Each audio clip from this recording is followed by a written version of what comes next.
আসসালামু আলাইকুম ওরহমতুল্লাহি ওবরাকাতু।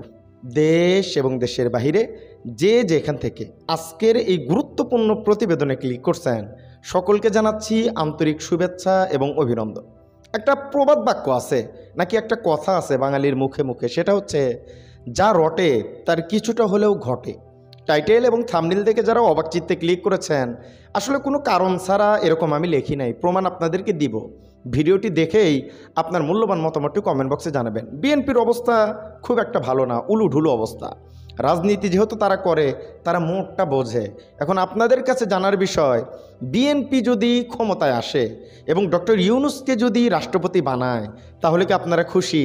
তাহলে কি আপনারা নির্বাচন চান, নাকি ডক্টর ইউনূসকে সরকার প্রধানই চান? অবশ্যই একটু কমেন্ট করবেন। আজকে খুশি খুশি লাগতেছে আমারে। এই ঘটনাটি ঘটতেছে এখন রাত 1:43 বাজে, যখন আমি এই ভিডিওটি শ্যুট করছি। এই সময় একটা প্রতিবেদন আমার হাতে আসলো, যেখানে এরকম শোরগোল উঠছে, ডক্টর ইউনূস সাহেবরে রাষ্ট্রপতি বানানোর একটা চেষ্টা চলতেছে। প্রিয় দর্শক মণ্ডলী, আজকের ভিডিওটি খুবই গুরুত্বপূর্ণ, একটু দেখেন, তথ্যবহুল। বিএনপি কী চিন্তা লালন করতেছে। নির্বাচন যেহেতু জনগণ চাচ্ছে না, তাদের খেলাটা অন্যরকম। আপনি কি মনে করেন বিএনপি নির্বাচিত হলে ডক্টর ইউনূসকে কি রাষ্ট্রপতি বানাবে, বা ডক্টর ইউনূসকে যদি রাষ্ট্রপতি বানায় আপনি কি খুশি? একটু কমেন্ট করবেন। চলেন প্রতিবেদনটি দেখব। তার আগে একটা গুরুত্বপূর্ণ নিউজ আপনাদেরকে দিতে চাই। কি পরিমাণ ষড়যন্ত্র আপার লোকেরা এখন পর্যন্ত করতেছে। স্ক্রিনে আপনারা একটা পিকচার দেখতে পাচ্ছেন। আমি সহ গুমের মামলার তদন্তকারী দলকে লক্ষ্য করে টাইম বোমা পুঁতে রাখা হয়েছিল। এটি স্পষ্টতই আমাদের হত্যার উদ্দেশ্যে করা হয়েছিল। তবে কোনো ষড়যন্ত্র বিচার কার্যক্রমকে থামিয়ে রাখতে পারবে না। ট্রাইব্যুনালকে ঘিরে দুর্নীতির কোনো প্রমাণ কেউ দিতে পারবে না। চিন্তা করেন দেশে কি হচ্ছে। আসিফ নজরুল স্যার, আপনি কোথায়?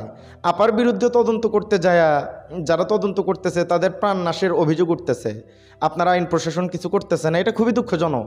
কত কিছু যে হচ্ছে এক আপারে বাঁচানোর জন্য আপনারা কল্পনা করতে পারবেন না। চলেন, এটা আমার আজকে আলোচ্য বিষয় না। আলোচ্য বিষয় হচ্ছে ডক্টর ইউনূস কি তাহলে রাষ্ট্রপতি হচ্ছেন? চলেন এ ব্যাপারে বিস্তারিত জানাবো। তার আগে ভাই এবং বোনেরা, চ্যানেল যদি নতুন এসে থাকেন দয়া করে চ্যানেলটি একটু সাবস্ক্রাইব করে দিন, ক্ষতি তো হবে না।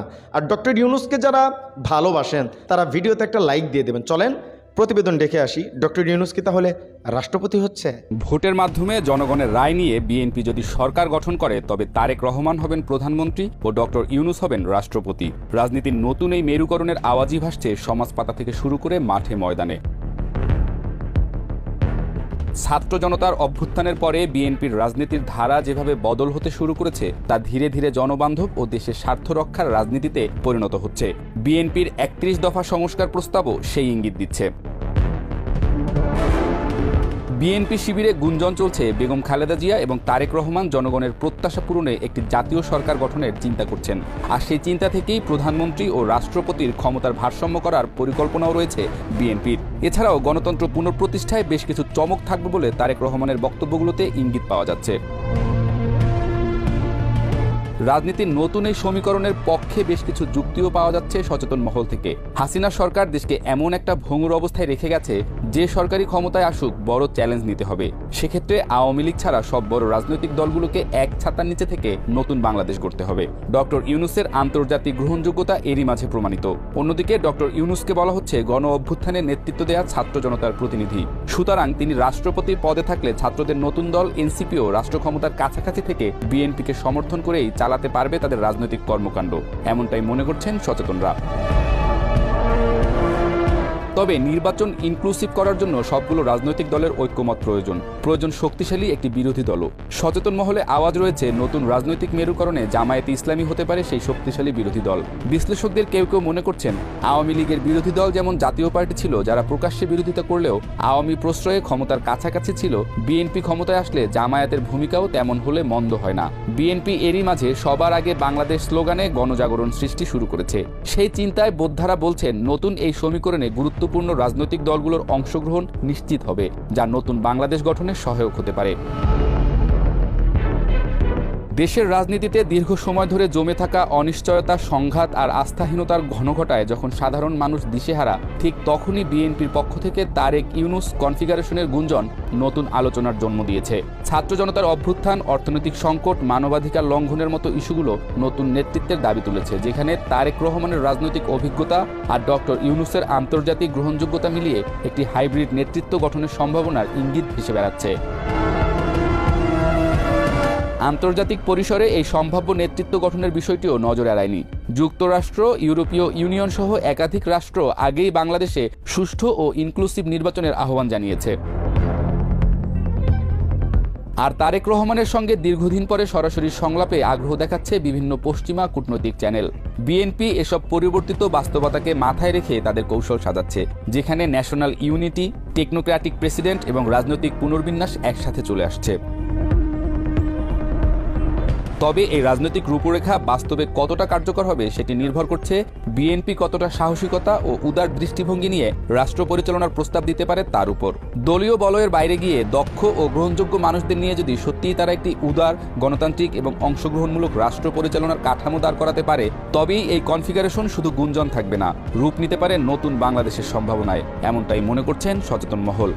প্রিয় দর্শক মণ্ডলী, প্রতিবেদনটি দেখছেন। এখন আপনারা একটু বলেন, আপনারা কি চান? ডক্টর ইউনূস সাহেবরে সরকার প্রধানই দেখতে চান, নাকি তারা রাষ্ট্রপতি পদে দেখতে চান? একটু কমেন্ট করবেন। এবং সেই সাথে আপনাদেরকে একটা গুরুত্বপূর্ণ বার্তা জানিয়ে দেই, বিভিন্ন জায়গায় আজকে সহ আরও কয়েকদিন চলবে এটা, যতদিন পর্যন্ত জাতির হুঁশ না ফিরে। আমাদের গাজায় কি অবস্থা আমাদের মুসলমান ভাইদের, এটা আসলে চোখ দিয়ে দেখে, ফেসবুকে দেখে আসলে সহ্য করার মতো না। বাংলাদেশ থেকে কেউ যদি যায় যুদ্ধের প্রস্তুতি নিতে, অবশ্যই নিজেকে সেখানে সামিল করতে পারলে নিজেকে ধন্য মনে করব। কোনো হিসাব দিতে হবে না, বিনা হিসাবে জান্নাত কে না চায়? তারা তো জান্নাতি। বিপদে পড়তেছে আমি আপনি, কি জবাব দিবেন? কি জবাব দিবেন মালিকের কাছে? মনে করতেছেন বেঁচে গেছি? তারা বেঁচে গেছে, আপনি আমি ধরা। আল্লাহ যদি জিজ্ঞেস করে আমার গাজার মুসলমানদের উপরে অত্যাচার হয়েছে, নবীর হাদিস, আল মুসলিম আখুল মুসলিম, মুসলমান ভাই ভাই, সেটা কোন মুসলমান? যাদের ভিতরে ঈমান আছে। আপনি কি মনে করেন আমাদের এই দুর্বল ঈমানের সাথে তাদের ঈমান আরো করা? তাদের পাশে যদি আমরা থাকতে না পারি, তাহলে কিসের মুসলমান আমরা? সব জায়গায় প্রতিবাদ গড়ে তুলুন। যেখানে যে কর্মসূচি আসুক, যত কাজেই থাকুক, যত ব্যস্ততায় থাকুক, সবগুলোকে পিছনে ফেলে সেই সম্মেলনে হাজির হন, সেই বিক্ষোভ মিছিলে হাজির হন। এই দাওয়াত আমার পক্ষ থেকে আপনাদের সবার জন্য। আল্লাহ পাক রব্বুল আলামিন গাজাকে হেফাজত করুক। যেই সমস্ত জালিমরা তাদের প্রতি জুলুম করতেছে, তাদেরকে আল্লাহ পাক রব্বুল আলামিন তার আযাব দিয়ে ধ্বংস করে দিক। আল্লাহ। যাই হোক, ভিডিও শেষ। আপনারা চাইলে চলে যেতে পারেন। আমি কিছু গুরুত্বপূর্ণ নিউজ না, আসলে কিছু সংবাদ আছে আমার কাছে, যেগুলো আমি একটু আপনাদেরকে শোনাতে চাই।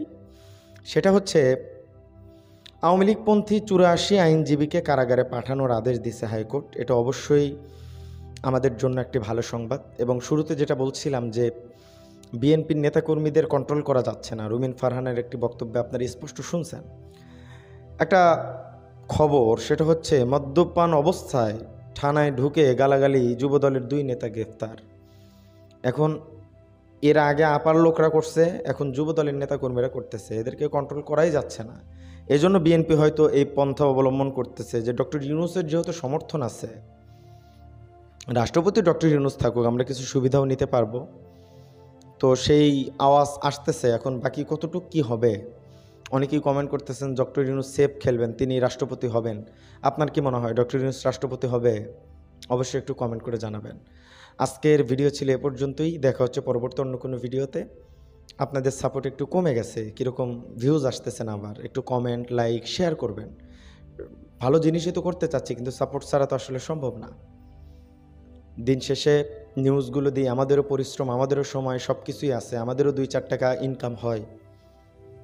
তো এটাই তো কাজ, তো এটাই করি। তো আপনারা একটু সাপোর্ট করলে আমাদের আরও উৎসাহ বাড়ে আর কি। যাই হোক, সত্য নিয়ে কাজ করি, সবসময় সত্য বলার চেষ্টা করব। আপনারা পাশে থাকলে অবশ্যই ভালো কিছু করব। আর এই যে কথাটা বললাম, এই বাস্তব কথাটা কোনো ইউটিউবার বলবে না, আমি বলি, কারণ আপনাদের আমি ভালোবাসি। ভালো থাকবেন সবাই, সুস্থ থাকবেন। আসসালামু আলাইকুম রহমতুল্লাহি ওয়া বারাকাতুহু।